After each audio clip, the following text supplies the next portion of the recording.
Savez-vous ce que vous voyez lorsque vous regardez la vitrine de notre magnifique boutique Avenue Montaigne à Paris?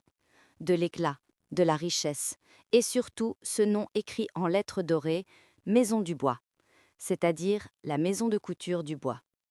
Tout le monde pensait que ce nom représentait mon mari, Julien Dubois. Les magazines le qualifiaient de prodige de la mode. Lorsqu'il défilait à la Fashion Week de Paris, les applaudissements retentissaient dans toute la salle. C'était l'homme sous les projecteurs.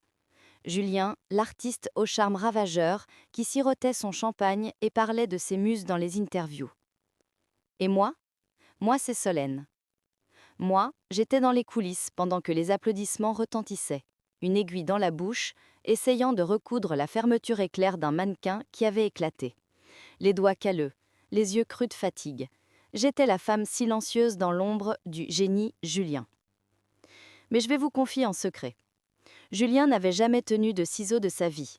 Il ne savait même pas tenir correctement un crayon à dessin.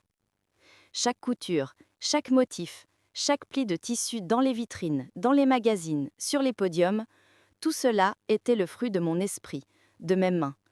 Lui, il ne faisait que vendre. Moi, je créais. Et pendant des années, j'ai laissé cette situation perdurer. J'appelais cela l'amour. J'appelais cela le partenariat. Quelle idiote j'ai été, n'est-ce pas? Mais mon histoire ne concerne pas l'incompétence de mon mari. Mon histoire commence par cette nuit où la trahison m'a frappée de plein fouet, sous le ciel gris de Paris. Si vous avez déjà vu ne serait-ce qu'une seule fois dans votre vie quelqu'un d'autre récolter les lauriers alors que vous aviez fait tout le travail, vous me comprendrez très bien. Avant de commencer cette histoire, si vous aimez la profonde satisfaction que l'on ressent lorsque justice est faite, le goût glacial de la justice, assurez-vous d'être abonné à la chaîne, car vous ne voudrez pas manquer ce qui va arriver à Julien. Tout a commencé pendant les préparatifs de la collection automne-hiver. C'était en octobre. Paris était pluvieux et maussade, mais l'intérieur de notre atelier était brûlant. Il ne restait que 3 semaines avant la Fashion Week. Mon équipe d'atelier, c'est-à-dire mes fidèles couturières que nous appelons les petites mains, était sur le point de s'évanouir de fatigue. Quant à moi, je n'avais pas dormi depuis 48 heures. Où était Julien à ce moment-là? Il était en week-end sur la Côte d'Azur pour trouver d'inspiration. C'est du moins ce qu'il m'avait dit.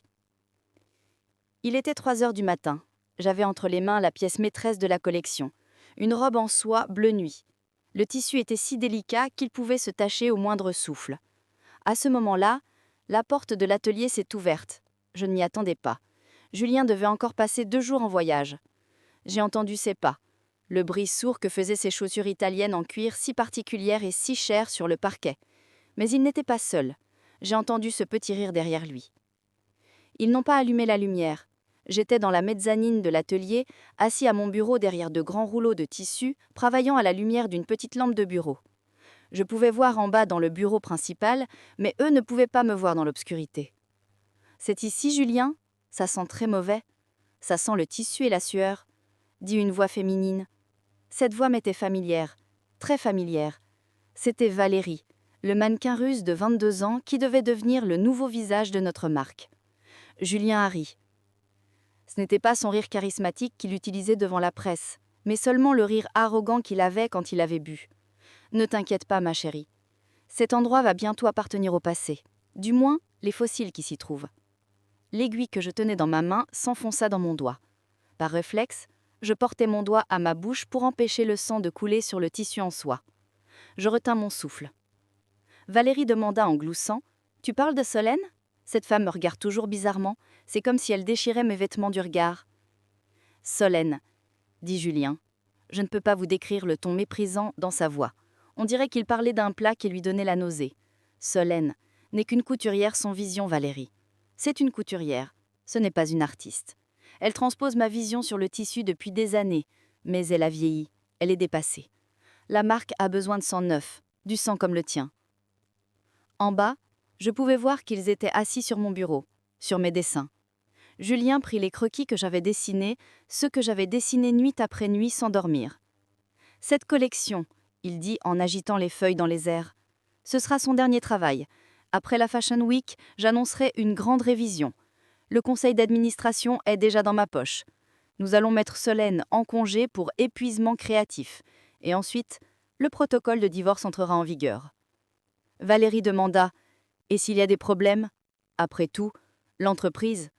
L'entreprise porte mon nom, Valérie. Maison du Bois. Personne ne soucie d'une couturière bedonneuse à lunettes qui travaille dans l'arrière-boutique. Je lui verserai une petite indemnité et je la ferai taire. Si elle ne veut pas se retrouver sans le sou, elle acceptera l'accord. De toute façon, elle n'y connaît rien aux affaires juridiques. Elle ne comprend que le langage des aiguilles et des fils. À ce moment-là, je n'ai pas entendu mon cœur se briser. Non, le bruit d'un cœur qui se brise, c'est pour les faibles. À ce moment-là, j'ai senti quelque chose se figer en moi. L'amour, le respect que j'avais éprouvé pour lui pendant des années, cette conviction que nous formions une équipe, tout cela s'est évaporé en quelques secondes. À la place, un haine pur, cristallisé et acéré a pris sa place. Julien avait raison, j'étais une femme qui avait la tête sur les épaules. Mais il se trompait sur un point très important. J'étais une couturière, et une bonne couturière mesure non seulement le tissu, mais aussi la vie, millimètre par millimètre. Une couturière est patiente. Une couturière sait où est le trou. Et surtout, une couturière calcule très bien où elle va couper avec ses ciseaux. Sans le sou, murmurai-je dans l'obscurité. Il ne comprend rien aux affaires juridiques. Alors que Julien embrassait Valérie, les précieux dossiers de croquis qui se trouvaient sur la table s'éparpillèrent par terre. Le fruit de mon travail gisait à leurs pieds comme des déchets. Je ne suis pas partie cette nuit-là. Je n'ai pas crié. Je ne suis pas descendue pour les frapper. Je ne me suis pas battue comme une banlieusarde. Non, cela aurait été trop simple. Julien Dubois aimait le spectacle, n'est-ce pas? Je lui offrirais le spectacle de sa vie, mais la scène ne serait pas le podium qu'il imaginait. J'ai attendu en silence. J'ai attendu qu'ils finissent leur travail et qu'ils quittent mon bureau, que je considérais comme mon espace sacré, après l'avoir sali. Quand la porte s'est fermée, il était 4 heures du matin. Je suis descendue. J'ai ramassé les croquis éparpillés sur le sol. J'ai regardé les traces de pas dessus. Puis je me suis assis à mon bureau. J'ai allumé mon ordinateur et j'ai ouvert mon dossier privé, dont je n'avais parlé à personne depuis des années, pas même à Julien. Julien pensait que je ne faisais que de la couture, mais chaque nuit, pendant qu'il dormait, je tissais autre chose dans le monde complexe, ennuyeux et gris de la bureaucratie française. Un réseau tissé non avec du fil, mais avec des articles, des lois et des signatures. J'ai regardé le document qui s'affichait à l'écran. INPI, Institut national de la propriété industrielle. Le titre du document était « Enregistrement de dessins et modèles et propriété des droits de marque ». Et le nom de Julien Dubois n'y figurait pas. Il y avait mon nom de jeune fille, Solène Lefebvre. Julien avait l'intention de me mettre à la porte. Mais ce qu'il ignorait, c'est qu'il vivait en fait chez moi depuis des années, en tant qu'invité, et le jour du loyer était arrivé. J'ai essuyé mes larmes, je ne pleurais plus. Il restait 3 semaines avant la Fashion Week de Paris. Ces 3 semaines allaient être l'apogée de la vie de Julien, car plus il monterait haut, plus sa chute serait brutale. J'ai éteint mon ordinateur, pris mon aiguille et continué à coudre la robe Midnight Blue. À chaque coup d'aiguille, je brodais un serment de vengeance sur le tissu. Mon plan était simple, mais impitoyable. Julien allait voler la collection. Je le laisserais faire. Je l'aiderais même. Je le piégerais dans son propre vol, dans son propre orgueil. Mais pour cela, je devais d'abord jouer le rôle de la victime.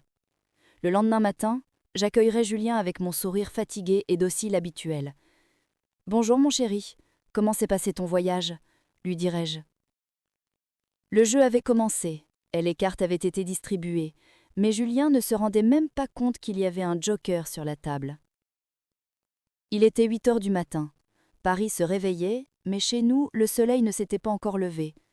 Notre cuisine était l'une de ces cuisines parfaites que l'on voit dans les magazines. Des plans de travail en marbre, des casseroles en cuivre suspendues au plafond. Tout était parfait, tout comme notre vie. Une vie enviable vue de l'extérieur, mais en proie à la décadence vue de l'intérieur. Lorsque Julien est entré dans la cuisine, j'avais dans les mains un jus d'orange fraîchement pressé et ses croissants préférés. Il portait encore les vêtements de la veille. Sa chemise était froissée, et je pouvais voir juste en dessous du col une légère tache rouge qu'il avait essayé d'effacer sans succès. Le rouge à lèvres de Valérie, la teinte Russian Red. Je le savais, parce que c'était moi qui avais appliqué ce rouge à lèvres à Valérie lors de la dernière séance de photos de mode. Bonjour mon amour, dis-je. Ma voix était si calme que j'en fus moi-même effrayée. Tu es rentré plus tôt que prévu? Je ne t'attendais pas. Il sursauta. Pendant un instant, je vis dans ses yeux la peur d'avoir été pris en flagrant délit, mais cela ne dura que quelques secondes. Il remit aussitôt son masque de menteur professionnel. Ah oui, Solène, les muses ne m'ont pas laissé tranquille. La Côte d'Azur était magnifique, mais mon esprit était constamment ici, sur la collection. Je suis rentré tard dans la nuit, je ne voulais pas te réveiller. Il s'approcha de moi et m'embrassa sur le front. Il sentait l'alcool et le parfum bon marché. J'ai eu un haut-le-cœur, mais je souris. Tu as l'air fatigué, Julien. Bois ton café, descendons à l'atelier. J'ai pensé que tu voudrais voir les dernières pièces de la collection. Ses yeux se sont mis à briller. Mais ce n'était pas l'excitation d'un créateur, c'était la cupidité d'un voleur contemplant son butin. Tu as fini? A-t-il demandé? Je veux dire, tu as réussi à donner vie à mes croquis? Quel croquis? La seule chose qu'il avait dessinée, c'était sa signature sur le reçu de carte de crédit. Mais c'était la règle du jeu. Je devais nourrir son ego. Je devais le gonfler tellement qu'il exploserait et que tout Paris l'entendrait. Oui, ai-je répondu, en posant la tasse de café devant lui. J'essayais de retranscrire ta vision, Julien. J'espère que ça te plaira. Si vous avez déjà côtoyé un narcissique, vous connaissez leur plus grande faiblesse. Ils pensent que tout le monde croit en eux. Ils sont tellement amoureux d'eux-mêmes qu'ils n'envisagent même pas la possibilité que quelqu'un d'autre puisse les percer à jour. Julien était exactement comme ça. Il pensait que j'étais stupide, aveugle. En réalité, j'étais simplement patiente. Dans la suite de cette histoire, vous verrez comment Julien s'est approprié ses créations et vous en aurez le sang glacé. Si vous aussi vous ressentez de la colère face au manque de respect envers le travail et envers ceux qui s'élèvent en marchant sur le dos des autres, vous êtes au bon endroit. Cliquez sur le bouton s'abonner car la balance de la justice va bientôt retrouver son équilibre. Une demi-heure plus tard, nous étions à l'atelier, le cœur de la maison du bois. Des tissus, des mannequins, des aiguilles. Julien s'est assis à la table où il s'était moqué de Valérie la veille au soir. Il a pris les dessins dans lesquels j'avais mis toutes mes nuits, toute mon âme, tout mon cœur. Il a examiné un d'eux, un dessin de manteau orné de cristaux cousus à la main, que j'avais intitulé « Jardin d'hiver ». Il a froncé les sourcils. Ici, il y a un problème au niveau des épaules, Solène. C'est trop... comment dire... trop ancien. Ce n'est pas le style moderne que je recherche. » Il a pris son crayon. Sur mon dessin, sur cette ligne d'épaule parfaitement proportionnée, il a tracé un trait désordonné. C'est mieux comme ça. Il faut que ce soit plus net, plus agressif. Son dessin déformait toute l'anatomie du manteau. Si on le cousait ainsi, le bras serait impossible à bouger. Mais je ne protesta pas. « Tu as raison, Julien, dis-je. Comment ai-je pu ne pas le voir? Tu es vraiment un génie. » Julien sourit. Ses épaules se redressa. « Ne t'inquiète pas, Solène. Occupe-toi des aspects techniques. Je m'occupe de la vision. Cette collection sera mon chef-d'œuvre. » Puis il a fait la chose la plus odieuse qui soit. Il a pris le crayon noir qui se trouvait sur la table et a apposé sa signature, si élégante, si ostentatoire, dans le coin inférieur droit du dessin, là où aurait dû figurer la mienne. Julien Dubois. Sur chaque page, une par une, mes dessins, mes enfants. En me regardant droit dans les yeux, il disait « Ce sont les miens ».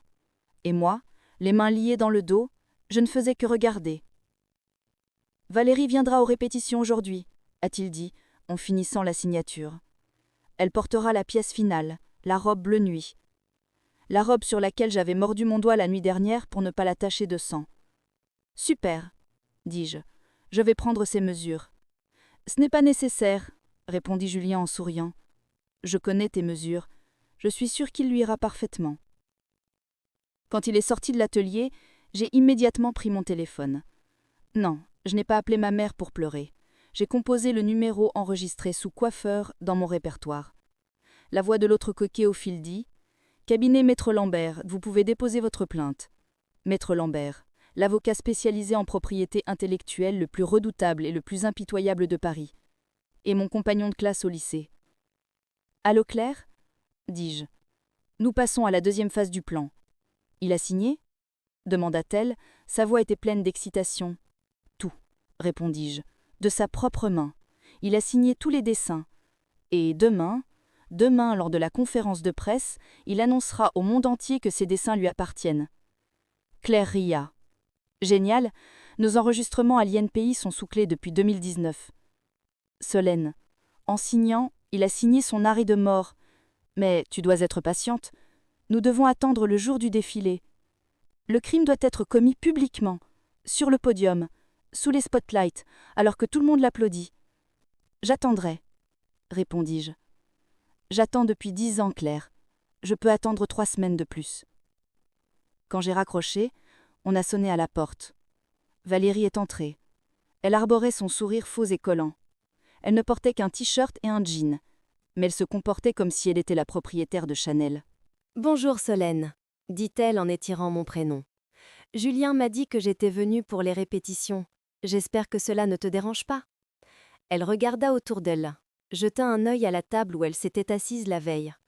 Cet endroit semble plus petit à la lumière du jour.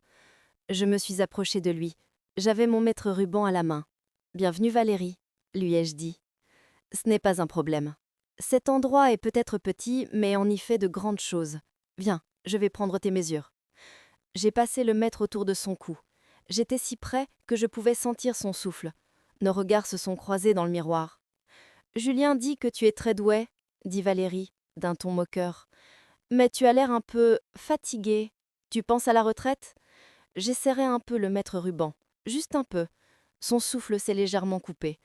La moquerie dans ses yeux s'est transformée en peur pendant un instant. J'ai souri et j'ai relâché la mesure. « Prendre ma retraite ?» ai-je dit, en prenant ces mesures. « Non, ma chérie, je ne fais que commencer. C'est juste que, parfois, il faut faire le ménage dans le passé pour faire de la place au nouveau, n'est-ce pas ?» Valérie n'a pas compris ce que je voulais dire. Elle a simplement hoché la tête. Mais ce jour-là, dans cet atelier, en cousant ces drops pour Valérie, je ne cousais pas seulement un tissu, je cousais leur destin. Le soir venu, Julien est rentré à la maison avec une bouteille de champagne. « On fait la fête », s'est-il exclamé. « Le conseil d'administration a approuvé le budget. Ce défilé sera le plus cher de l'histoire de Paris, Solène. La presse, les influenceurs, tout le monde sera là. » Nous avons trinqué. « À ta santé, Julien, ai-je dit, et à tout ce que tu mérites. » Tout en buvant de champagne, il m'a regardé dans les yeux. Parfois, m'a-t-il dit, je me demande si tu me comprends vraiment, Solène. Parfois tu me regardes comme si tu lisais dans mes pensées. J'ai posé mon verre. Je te comprends très bien, Julien, elle répondit. Crois-moi, je te connais bien mieux que tu ne le penses. Je n'ai pas dormi cette nuit-là. J'ai regardé cet homme qui ronflait à l'autre bout du lit, cet homme qui trompait sa femme, qui volait son travail, et j'ai souri. Parce que le lendemain, les communiqués de presse de la Fashion Week de Paris seraient publiés. Et dans ces communiqués, il serait écrit « Créateur Julien Dubois ». C'était la meilleure preuve que j'avais entre les mains. Le voleur s'apprêtait à se vanter de son butin. La police était déjà à la porte. Elle attendait juste le bon moment pour frapper. Le lendemain matin, nous étions dans la salle de bal du célèbre hôtel Le Meurice, à Paris. Les lustres étaient si brillants qu'ils faisaient pleurer les yeux.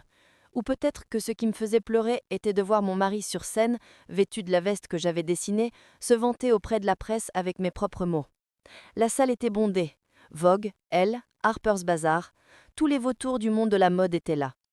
Et bien sûr, les nouvelles reines des réseaux sociaux, les influenceuses qui immortalisaient chaque instant avec leur téléphone. Où étais-je ?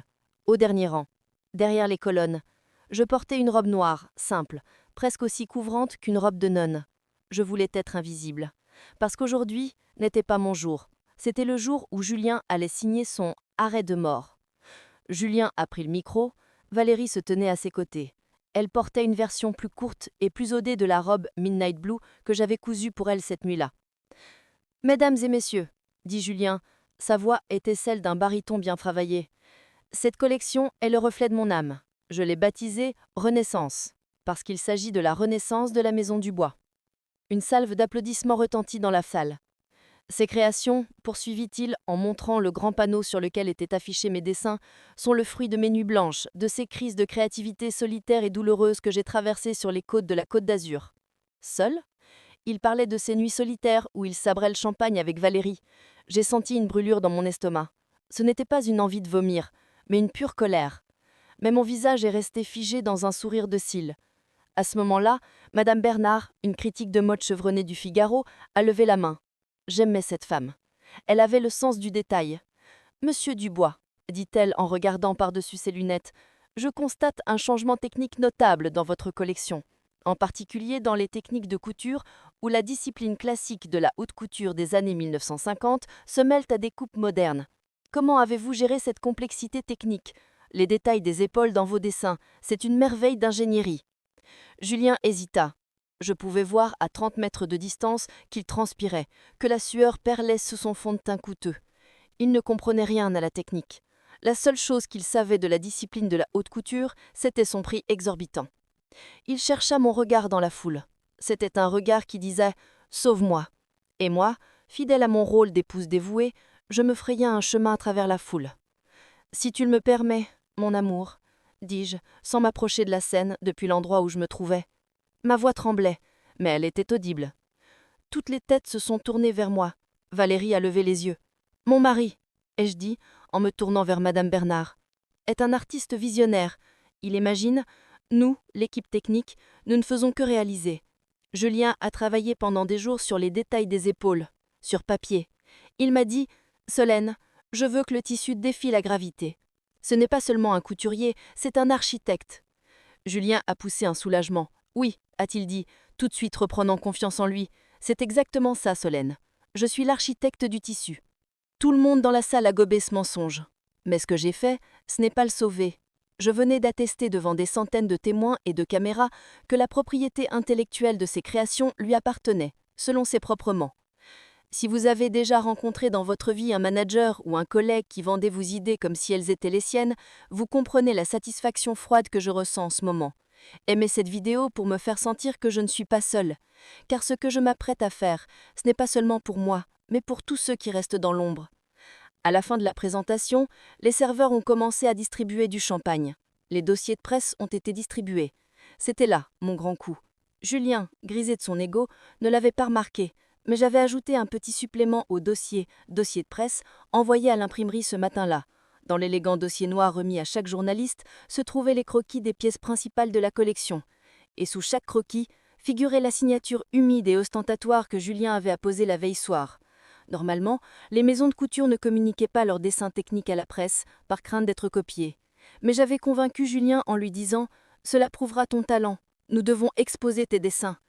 À présent, les 50 rédacteurs de mode les plus importants de Paris avaient entre les mains la preuve tangible du délit. Date 15 octobre, signature Julien Dubois. Quelle était la date de mes originaux certifiés par un notaire et enregistrés avec l'INPI? 12 février 2019. La mathématique était simple. Le droit était simple, et Julien était tombé dans son propre piège en souriant. Lors du cocktail qui a suivi l'événement, Valérie s'est approchée de moi. Elle tenait un verre de vin rosé dans la main. « Solène » m'a-t-elle dit, avec une affection feinte, « tu étais très silencieuse aujourd'hui. J'espère que cela ne te dérange pas de rester en retrait.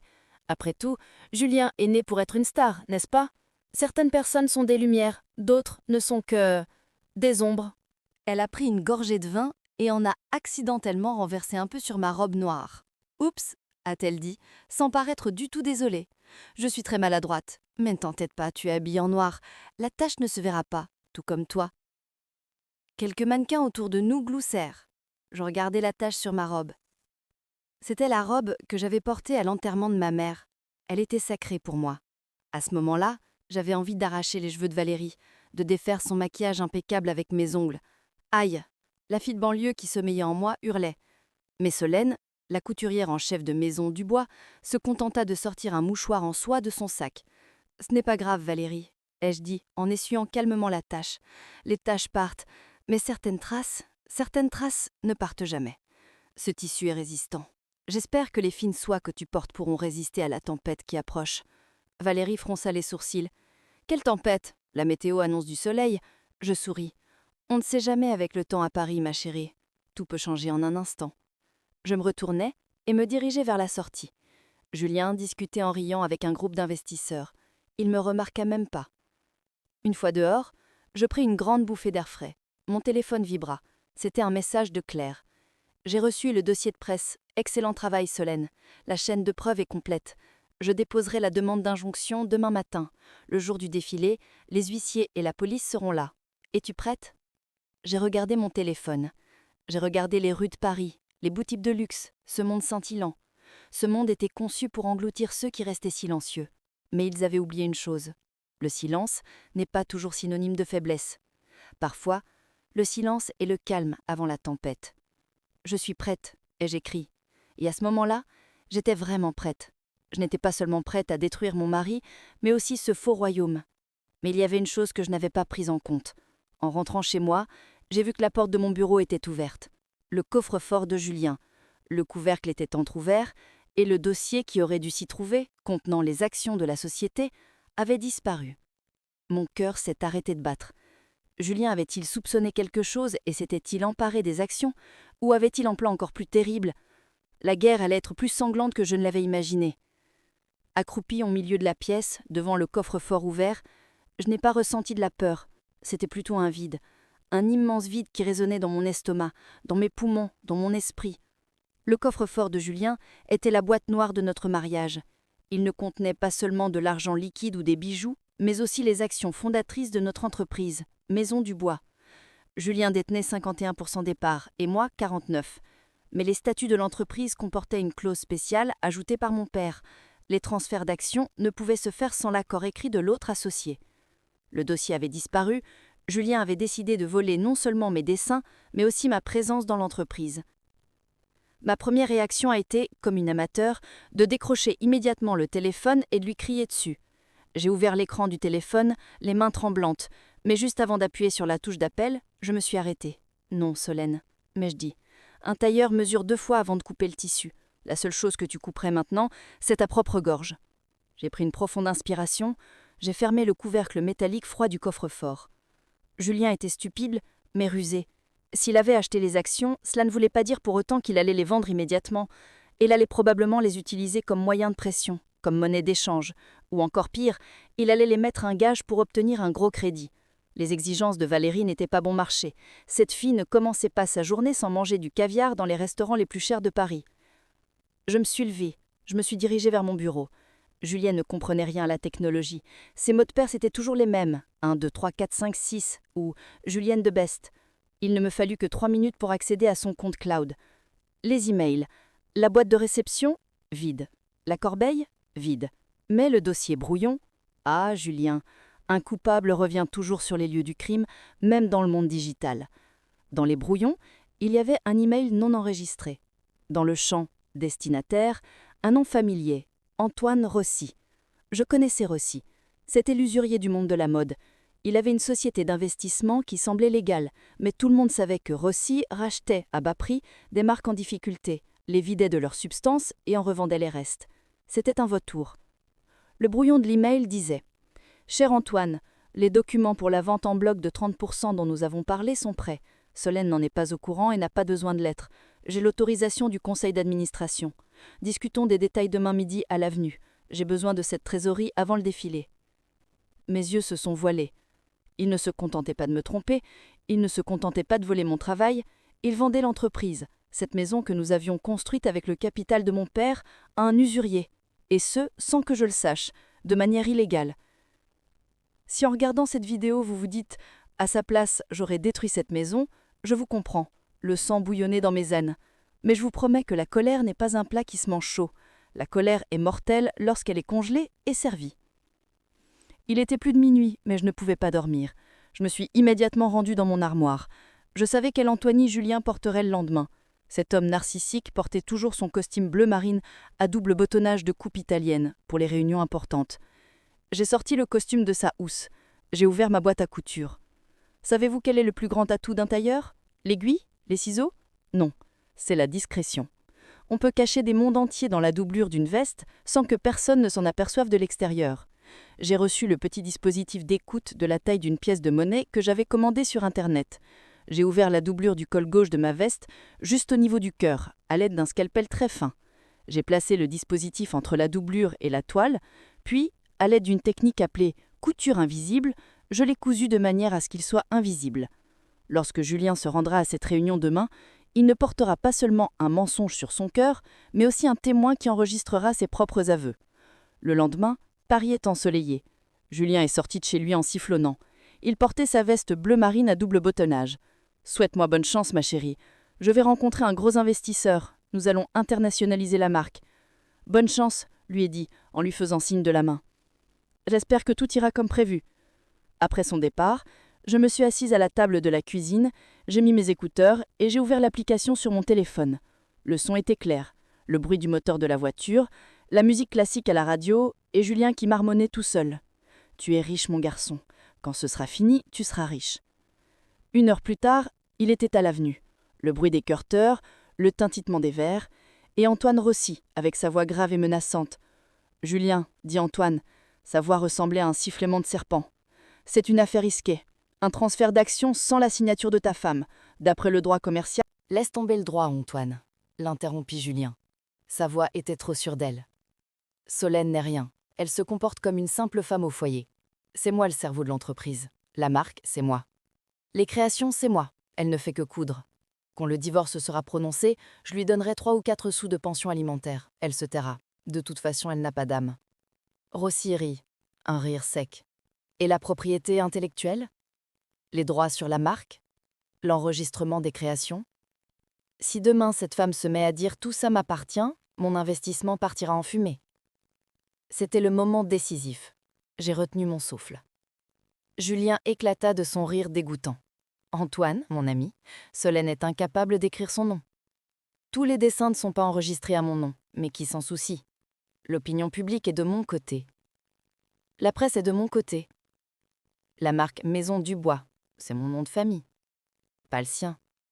Elle n'est qu'une Lefebvre. Juste une Lefebvre. Le nom de famille de mon père.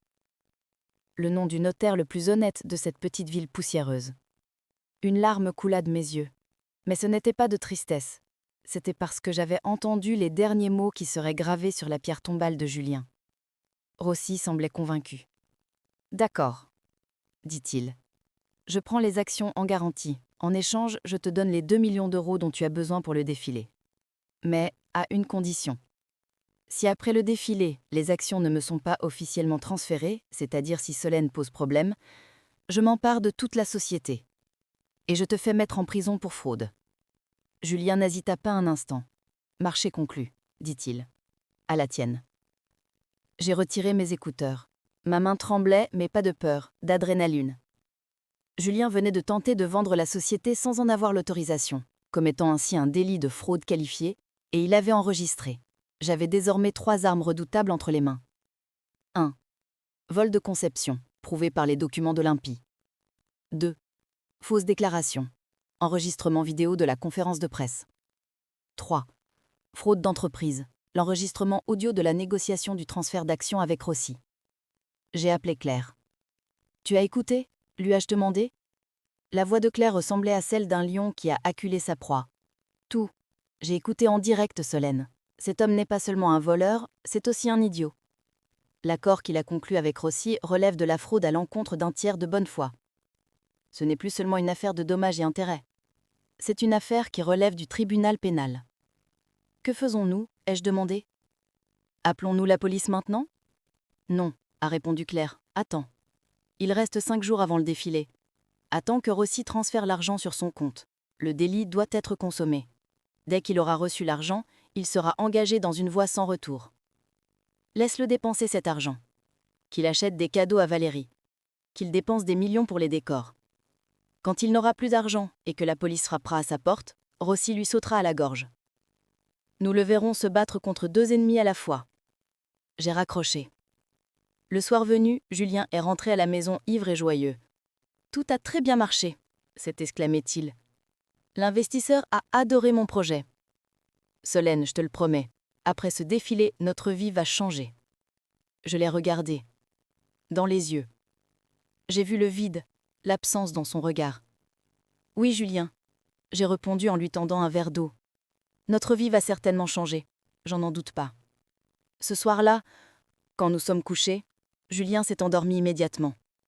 Moi, j'ai regardé le plafond. La phrase « Justin Lefebvre » résonnait dans mon esprit, brillante dans l'obscurité. Julien pensait avoir pris le contrôle de l'entreprise en volant les actions dans le coffre-fort. Mais il ignorait un petit détail. Dans les statuts de l'entreprise, mon père avait ajouté une clause dite clause d'action en or. Même si les actifs de l'entreprise étaient vendus, le droit d'utiliser le nom de la marque restait la propriété personnelle de la cofondatrice Solène Lefebvre et ne pouvait être cédé.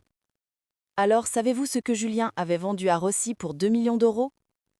Une coquille vide, un rien, sans nom, sans logo, sans âme. Et quand Rossi l'a eu, pour Julien, la prison allait ressembler à un village de vacances à côté de ce que Rossi allait lui faire subir. Il restait 5 jours avant les défilés, et le compte à rebours avait commencé. Les 5 derniers jours. Les 5 derniers jours dans une maison de couture, c'est comme un champ de bataille. Tout le monde court dans tous les sens, les cris fusent, les nerfs sont à vif. Mais cette fois-ci, l'ambiance était différente chez Maison Dubois. Il n'y avait pas que du stress dans l'air, il y avait aussi une odeur de pourriture. Les 2 millions d'euros d'Antoine Rossi avaient injecté une énergie toxique dans les veines de Julien. Il avait transformé l'atelier en cirque. Il avait commenté des milliers d'orchidées blanches chez le fleuriste le plus cher de Paris. Il voulait recouvrir le podium de poudre d'or pur. Quant à moi, j'étais dans mon coin, seule, avec ma machine à coudre. Mais je n'étais pas seule. Les petites mains, c'est-à-dire mes couturières de longue date, ma couturière en chef Élodie, toutes sentaient que quelque chose n'allait pas. Chaque fois que Julien entrait dans l'atelier, il les traitait comme des objets, des pièces de machine.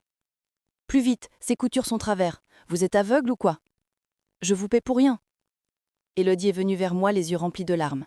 Cette femme avait consacré 30 ans de sa vie à cette maison de couture.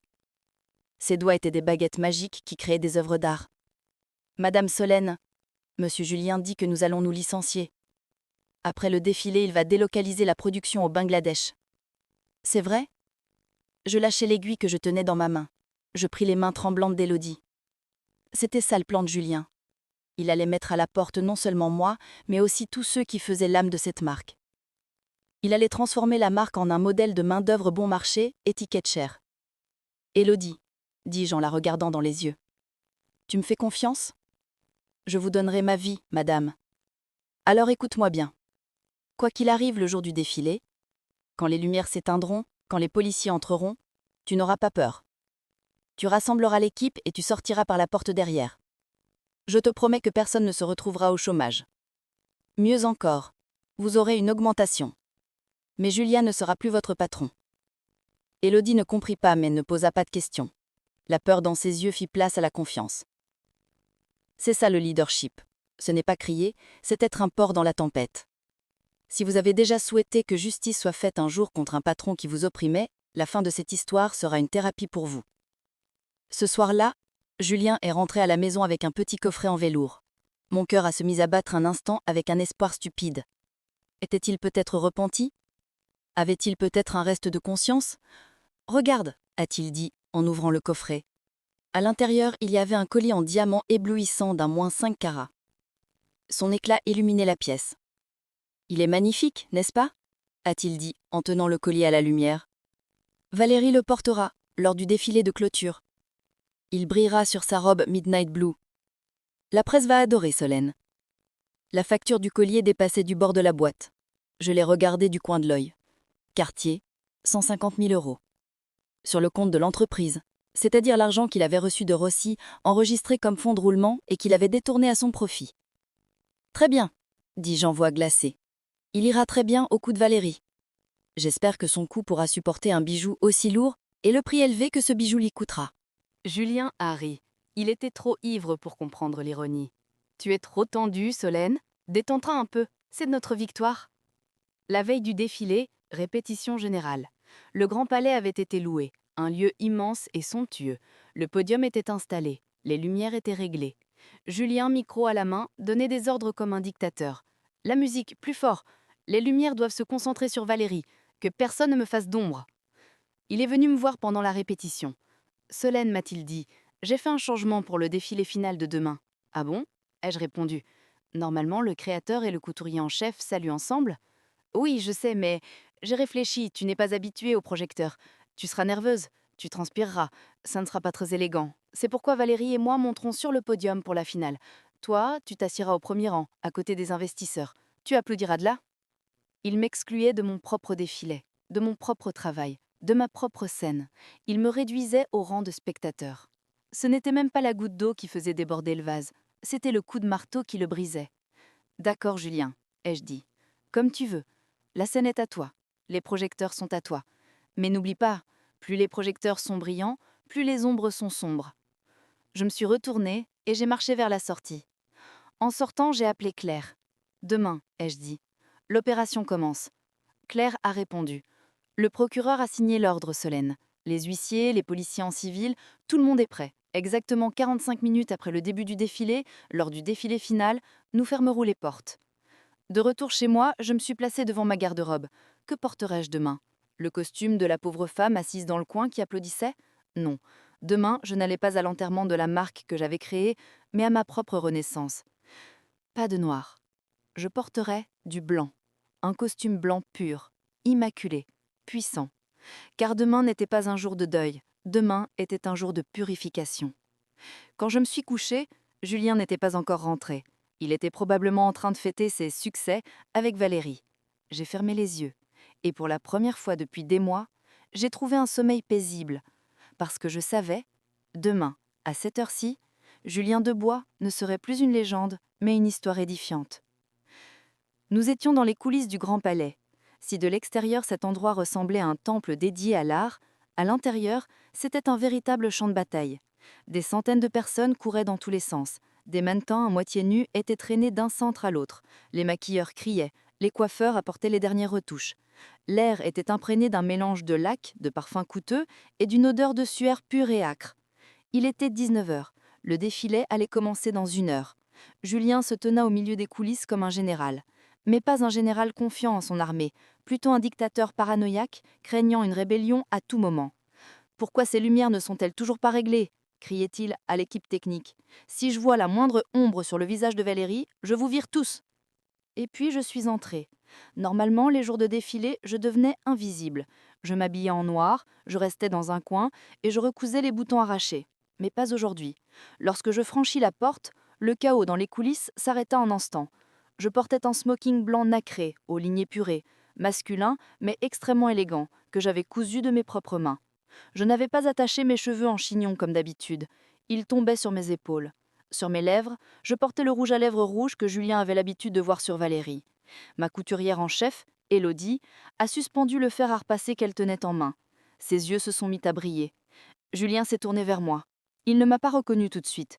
Puis il a froncé les sourcils. « Solène, a-t-il dit, j'ai fait un changement pour le défilé final de demain. »« Ah bon ?» ai-je répondu. « Normalement, le créateur et le couturier en chef saluent ensemble. »« Oui, je sais, mais j'ai réfléchi. Tu n'es pas habituée au projecteur. Tu seras nerveuse, tu transpireras, ce ne sera pas très élégant. C'est pourquoi Valérie et moi monterons sur le podium pour la finale. Toi, tu t'assieras au premier rang, à côté des investisseurs.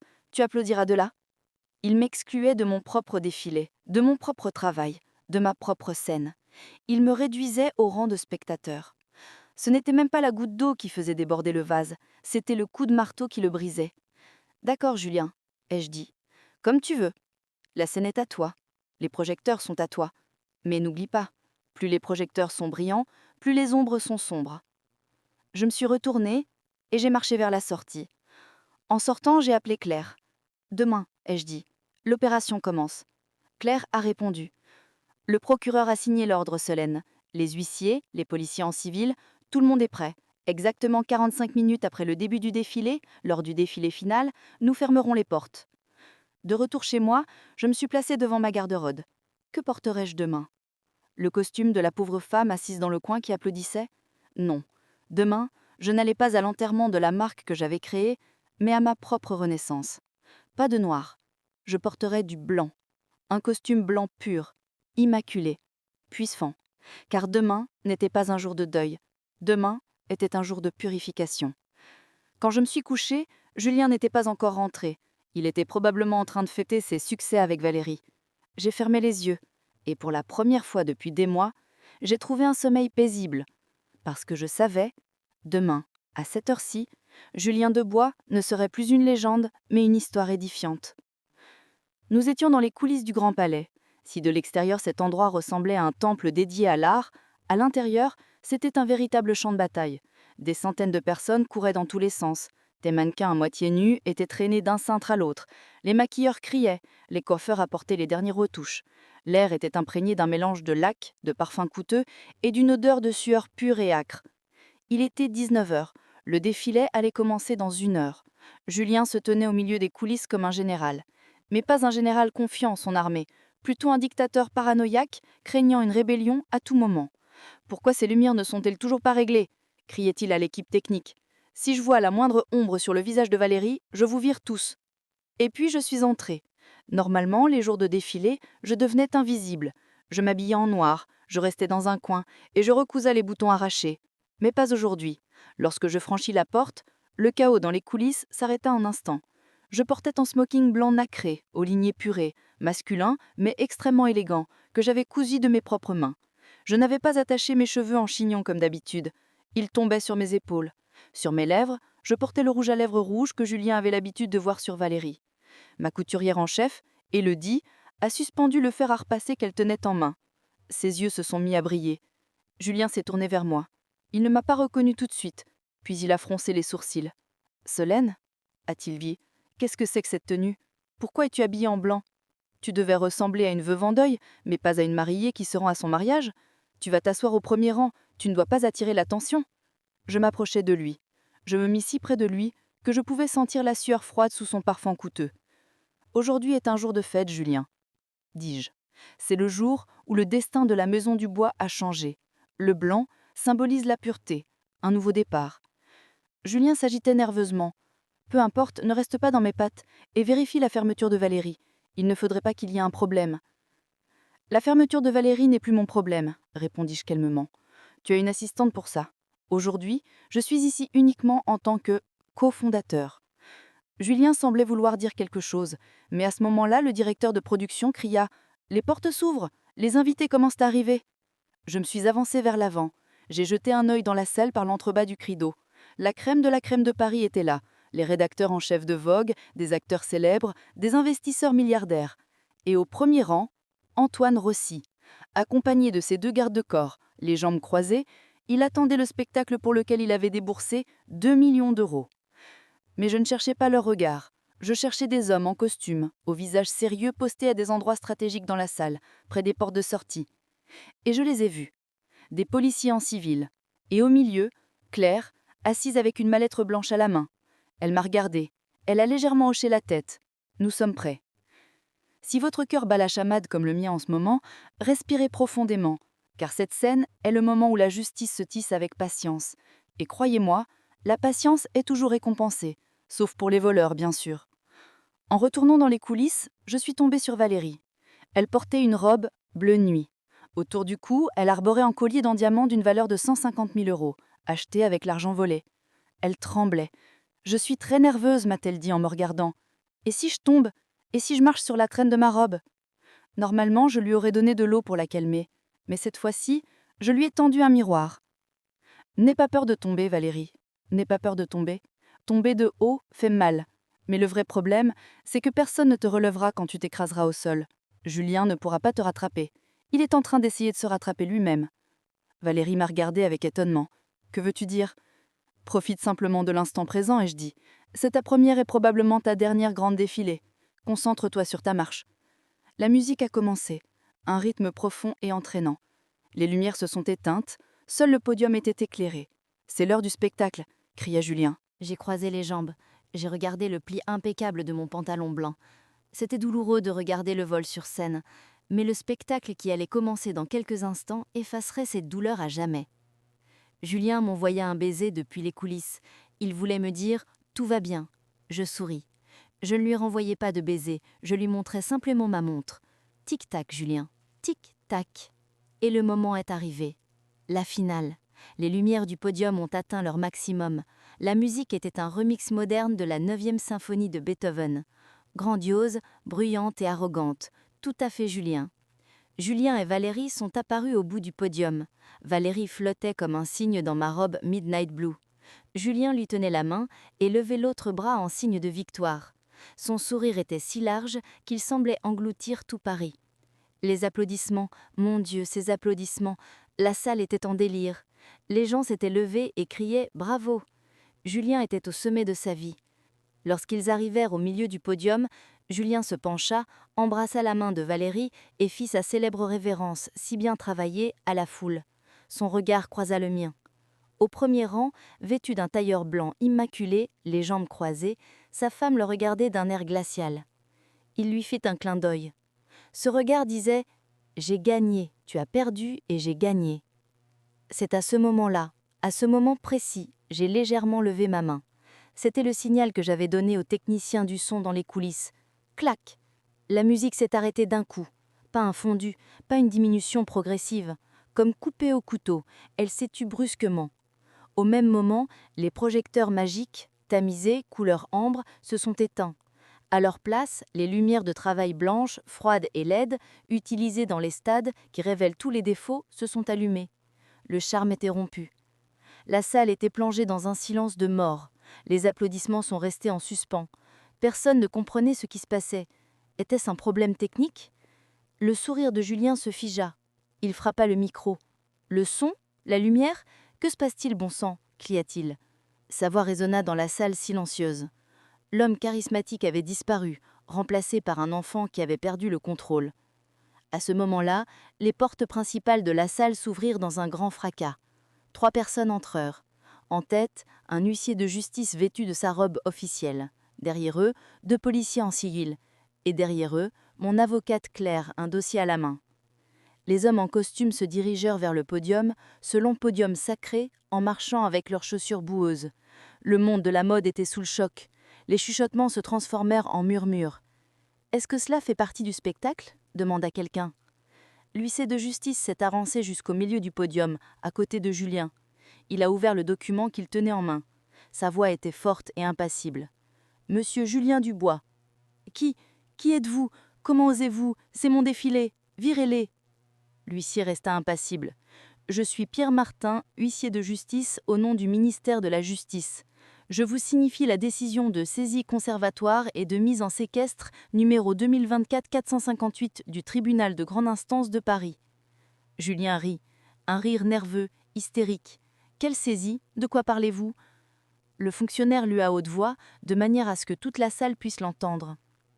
En raison de la copie et de la production non autorisée des créations déposées par Madame Solène Lefebvre auprès de l'INPI le 12 février 2019 et de la violation des droits de marque, il a été décidé de saisir tous les vêtements actuellement exposés sur le podium, les décors de scène et les recettes obtenues à titre de preuve du délit. Un « Ah » collectif s'est élevé dans la salle. Les caméras, les centaines de téléphones cellulaires qui filmaient la scène ne capturaient plus la victoire de Julien mais sa chute. Julien se tourna vers moi. Ses yeux semblaient sortir de leurs orbites. « Solène » cria-t-il, « qu'est-ce que tu as fait ?» Je me suis lentement levé. Tous les regards étaient braqués sur moi. Vêtu de mon tailleur blanc immaculé, je regardais le pauvre homme sur scène. Je n'ai fait que prendre ce qui m'appartenait, Julien. Ces créations sont les miennes. Cette marque est la mienne. Tu n'étais que mon mannequin. Et ton contrat est terminé. Valérie se mit à pleurer. « Je n'ai rien à voir avec tout ça !» elle cria, essayant de descendre de l'estrade.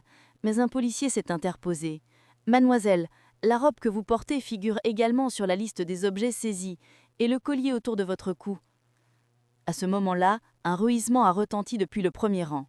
Antoine Rossi. Son visage était rouge escarlate. Ses veines semblaient sur le point d'éclater. « Comment ça, c'est sa marque ?» hurla-t-il, en bondissant sur l'estrade. « J'ai donné 2 millions d'euros à cet homme. J'ai racheté ses parts. » Claire sortit une feuille de son dossier et la tendit à Rossi. « Vous vous trompez, monsieur Rossi. Les actions que vous avez achetées ne représentent que les dettes de la société. Les droits sur le nom de marque et les créations sont la propriété personnelle de Solène Lefebvre et ne peuvent être cédés. En d'autres termes, Julien vous a vendu une coquille vide. » Rossi se tourna vers Julien. Ses yeux étaient pleins de haine. « Je vais te tuer !» cria-t-il. « Où est mon argent ? Rends-moi mon argent !» Julien tenta de reculer, mais il était au bout du podium.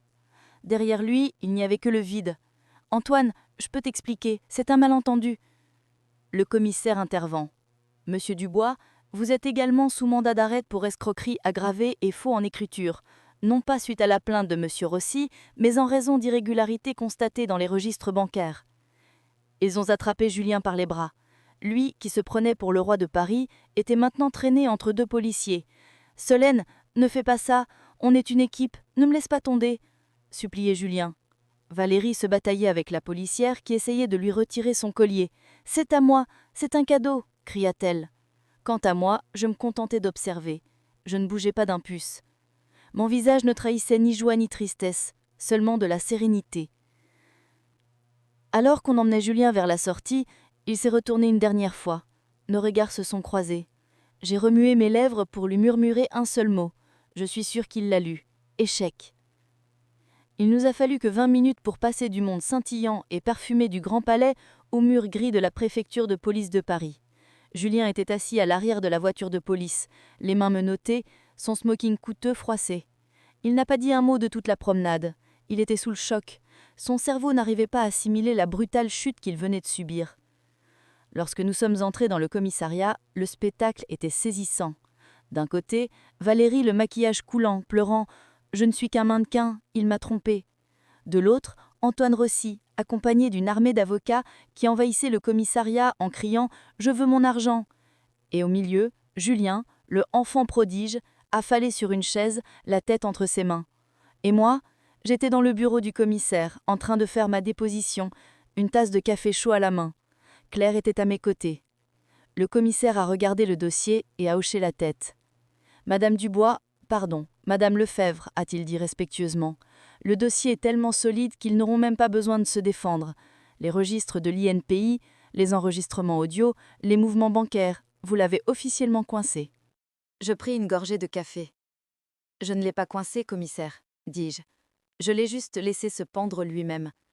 Après avoir terminé ma déposition, je passai devant la cellule où Julien était détenu en attendant les formalités de sortie.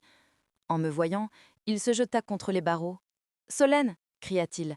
Sa voix était cassée. « Solène, je t'en prie, j'ai fait une erreur, d'accord, mais ne me laisse pas ici. Rossi va me faire tuer. Ces hommes m'attendent dehors. Tu dois me sortir d'ici. » Je me suis approchée de lui. Derrière les barreaux, il regardait celle qu'il avait toujours méprisée, la femme du tailleur, comme une sauveuse. « Je ne t'ai pas fait entrer, Julien, » ai-je dit calmement. « Je t'ai fait mettre en prison. Pourquoi te ferais-je sortir ? Parce que nous sommes mariés, nous avons des biens en commun. Si je coule, tu coules aussi. » Il ne comprenait toujours pas. Il me prenait encore pour l'ancienne Solène, naïve. Je sortis un document de mon sac.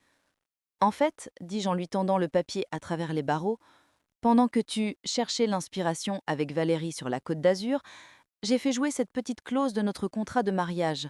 En cas de faute morale ou d'infidélité, le conjoint fautif renonce à toutes ses parts dans l'entreprise. Tu t'en souviens ? C'est ma mère qui avait rédigé cette clause. Tu l'avais signée en riant et en disant « Tu ne fais pas confiance à notre amour ?» Julien regarda le papier. Son visage devint livide. « Alors l'entreprise est à moi, Julien. La maison est à moi, la marque est à moi. Même ta voiture est à moi. En ce moment, tu portes un smoking acheté chez Solène Lébéa avec mon argent et mes impôts payés. Techniquement, il est à moi aussi, mais je te le donne.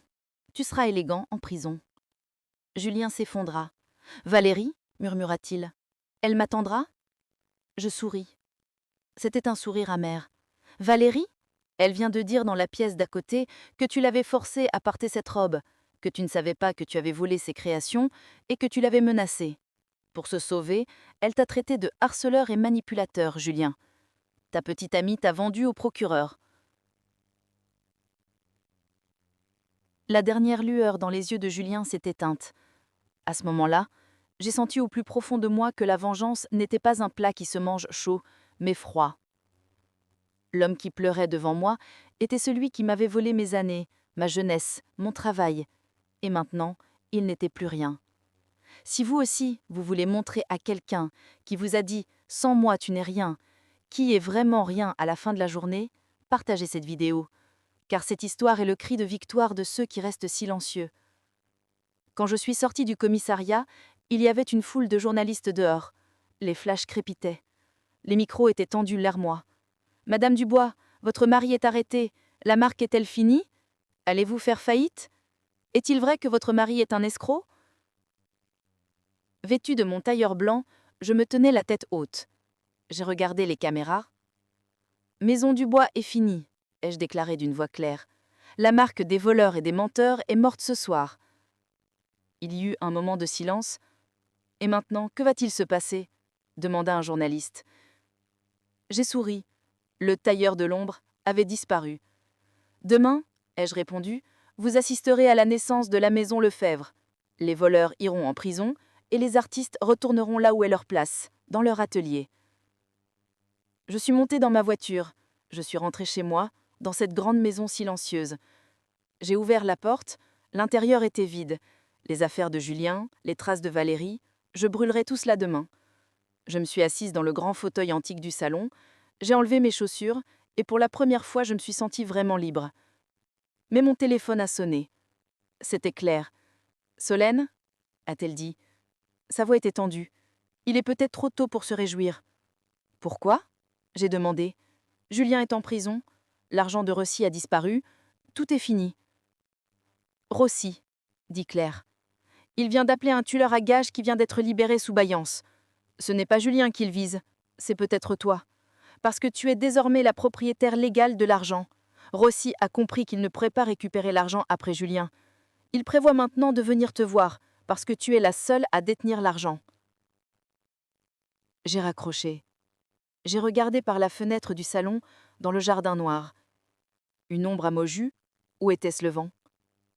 J'avais remporté la victoire, mais la guerre n'était pas encore terminée. Julien était une proie facile, mais Antoine Rossi, c'était un véritable monstre. Et je venais de pénétrer dans l'antre d'un monstre. Au moment où Claire a raccroché, le courant a été coupé dans la maison. Une coïncidence? Non. Au cœur de Paris, dans un quartier aussi luxueux, le courant ne tombe jamais par hasard. Antoine Rossi était arrivé, et il n'avait pas l'intention de frapper à la porte. Si j'avais été une femme normale, je me serais enfouie à l'étage et cachée sous le lit. J'aurais appelé la police et attendu leur arrivée en tremblant. Mais je n'étais pas une femme normale. J'étais une couturière qui avait construit sa vie sur des calculs millimétriques. Et une bonne couturière connaît la résistance du tissu avant de prendre ses ciseaux. Je me suis assise dans le grand fauteuil antique du salon. Dans l'obscurité, seule la faible lumière du réverbère extérieur éclairait la pièce. J'ai posé doucement mon verre de vin sur la table basse et j'ai attendu. La vitre du balcon français donnant sur le jardin arrière s'est tabassée dans grand bruit. Des bruits de pas. Des pas lourds, assurés. Le parquet a craqué. « Vous aimez donc vous asseoir dans le noir ?» dit cette voix rauque. Antoine Rossi. Sa silhouette apparut dans l'embrasure de la porte. Il tenait dans sa main un objet métallique brillant, une arme. « L'obscurité, répondis-je calmement, sans me tourner vers lui, est le meilleur endroit pour cacher son linge sale, monsieur Rossi. Mais le vôtre est tellement sale que même l'obscurité ne peut le camoufler. » Rossi rit. Un rire nerveux, dangereux. Il s'avança vers moi. Il appuya le canon de l'arme contre ma tempe. Je sentis le froid du métal.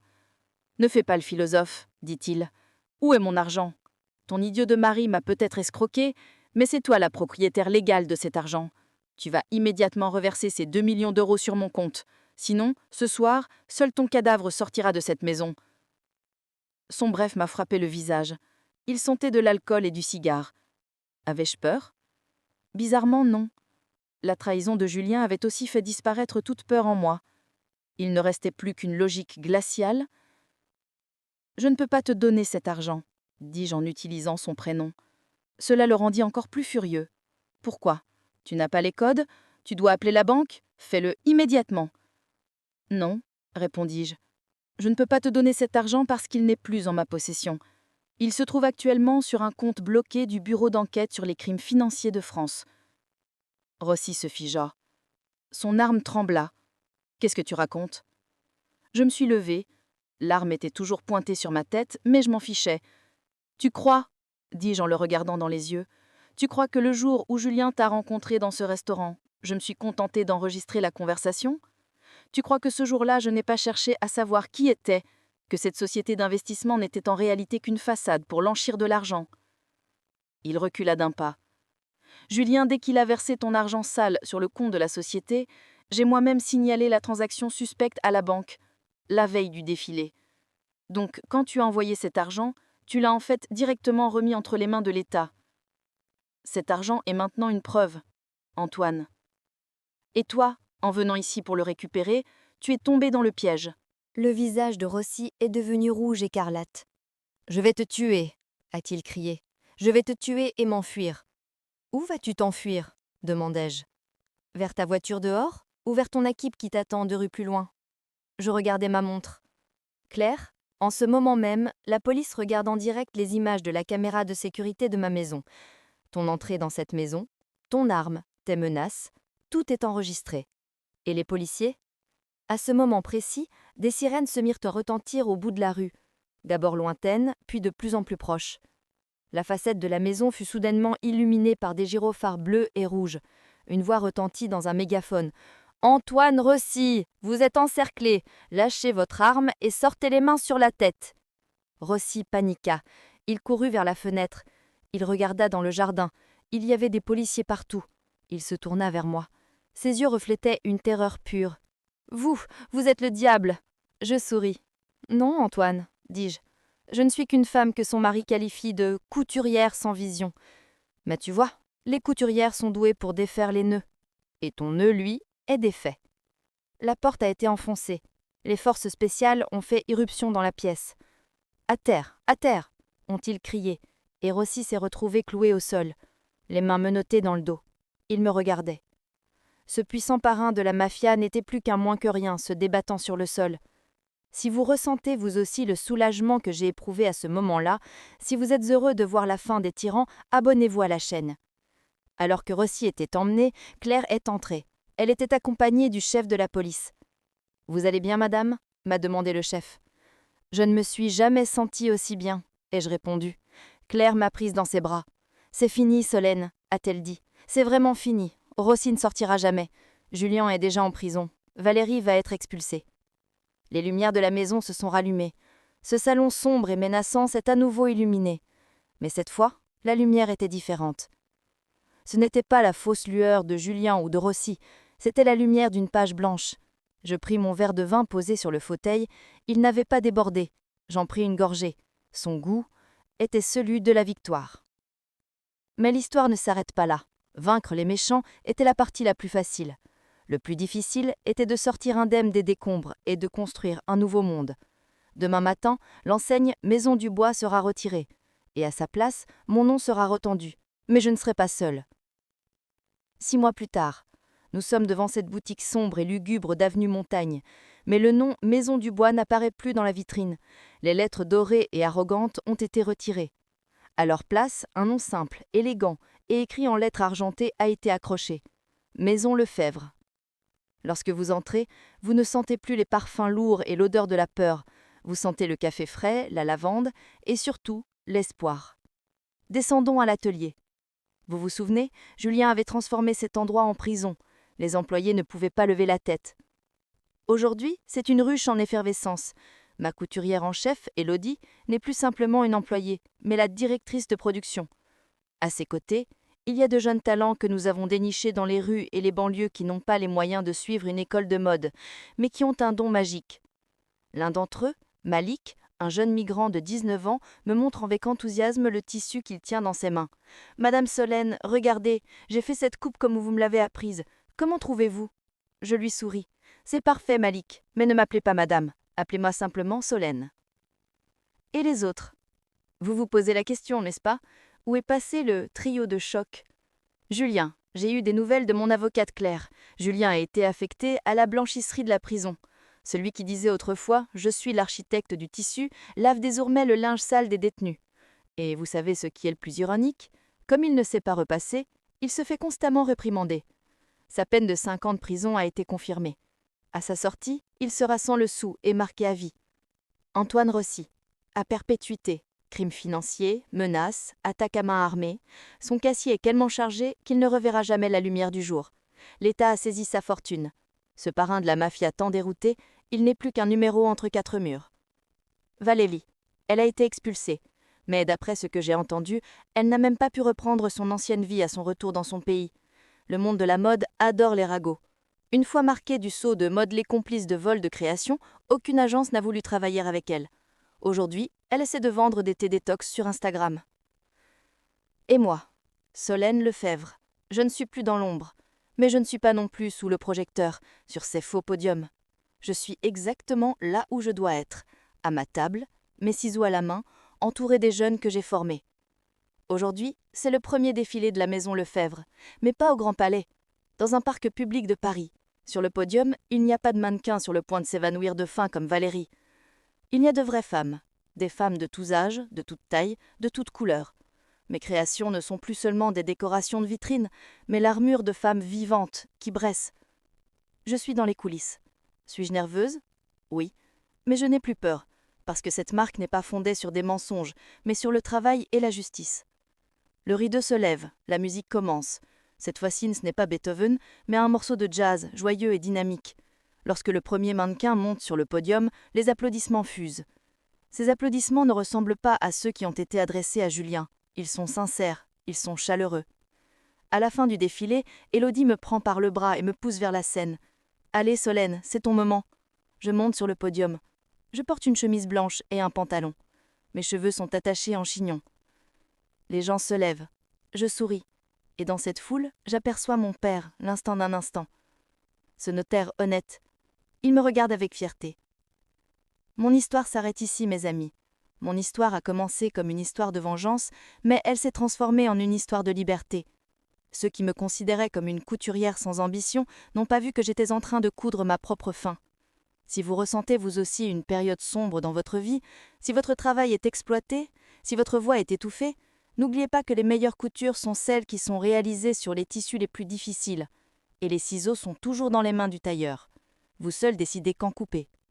Merci d'avoir écouté cette histoire jusqu'à la fin et de l'avoir partagée avec moi. Si vous aussi vous avez été victime d'injustices similaires, partagez-les dans les commentaires, vous n'êtes pas seul. Et n'oubliez jamais, le pouvoir est toujours du côté des justes. Attendez, avant de partir, j'aimerais vous poser une question. L'histoire de Solène est terminée. Mais qu'en est-il des autres, en ce moment même, partout dans le monde? Peut-être dans votre immeuble, peut-être à la table voisine de votre bureau, il y a une autre Solène. Ces héros secrets qui restent silencieux, dont le travail est exploité, à qui on dit « tu n'y arriveras pas », qui sont trahis, mais qui serrent les dents et attendent le bon moment. Ici, dans cette communauté, nous sommes les témoins les uns des autres. Lorsque vous partagez votre histoire dans les commentaires, vous ne faites pas seulement rédiger un texte, vous êtes en train de dire à des milliers de personnes « vous n'êtes pas seul ». Si vous avez aimé le moment où Solène dit « Matt », si vous avez ressenti un frisson en voyant l'expression figée sur le visage de Julien, vous êtes au bon endroit. Parce que nous sommes cet endroit où résonnent les cris silencieux et où la justice finit toujours par être rendue. Regardez nos autres vidéos, parcourez nos listes de lecture. Peut-être que la prochaine histoire sera la réponse aux problèmes que vous rencontrez en ce moment. Peut-être que le héros de la prochaine vidéo sera celui qui vous donnera le courage que vous attendez. Maintenant, si vous n'êtes pas encore abonné, cliquez sur ce bouton et activez les notifications. Parce que dans ce tribunal, vous êtes le jury et la prochaine audience commencera bien plus tôt que vous ne le pensez. Restez à l'écoute, restez fort et ne soyez jamais, au grand jamais, la partie qui est prise à la légère. À bientôt.